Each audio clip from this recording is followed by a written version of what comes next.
Hello everybody and welcome to the video. This is the average visibility inside the cave, but let me introduce myself.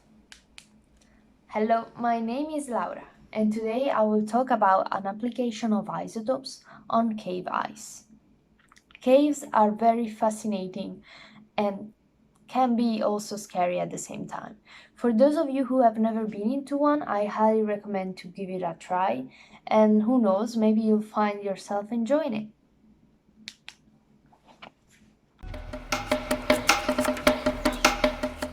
So let's start at the beginning. Here I refer to lava tubes, a type of cave that forms as a result of lava flows. I'm sure many of you have seen those mesmerizing videos of flowing lava in Hawaii. Well, there is a type of lava called pahoehoe that can bring to the formation of hollow tubes which are called lava tubes. Under particular conditions, ice can accumulate inside them. My project focuses on lava tubes in east-central New Mexico in the US, precisely in Omaha National Monument, where hundreds of them lie. But before going into the details of what I did, let me first give you a general introduction of what isotopes are and why I use them. Every element in the periodic table is defined by a fixed number of protons, but the number of neutrons can change. Atoms of the same element with different numbers of neutrons are called isotopes. Since my analysis was carried out on ice deposits, I'll focus on water-stable isotopes. Water, as you surely know, is made up of hydrogen and oxygen. The isotopes of hydrogen are H1, H2, and H3, but I will not talk about the last one since it's unstable. While oxygen isotopes are O16, O17, and O18, and I will not talk about O17 due to its low abundance compared to the other two. So why am I focusing on isotopes? The isotopes contained in a substance can partition across different phases. This process is called fractionation. When the water evaporates from the ocean, condenses into clouds, and falls as rains, it undergoes fractionation. For each passage, one isotope is favored relative to the other. For example, when water evaporates, light isotopes are favored over the heavy ones, and the opposite holds true for condensation.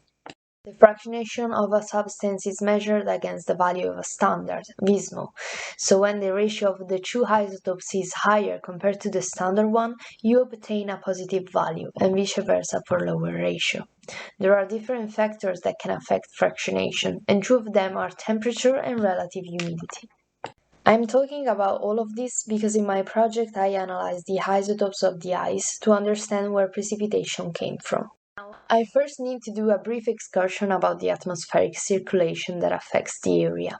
New Mexico is subject to two major climatic patterns. The North American monsoon during summer months brings precipitation that originates from the Gulf of Mexico, and during winters, El Niño controls the amount of precipitation that comes from the Pacific.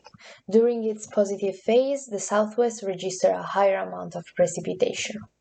Precipitation coming from the Gulf has an average value of delta oxygen of -3 per mil Vismo, while the one from the Pacific has a value of -10 per mil. When I went in the field, I collected two ice cores from two different lava tubes.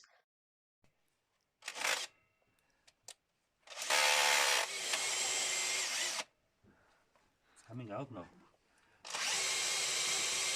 I sliced the core into discs and analyzed the isotope for each one.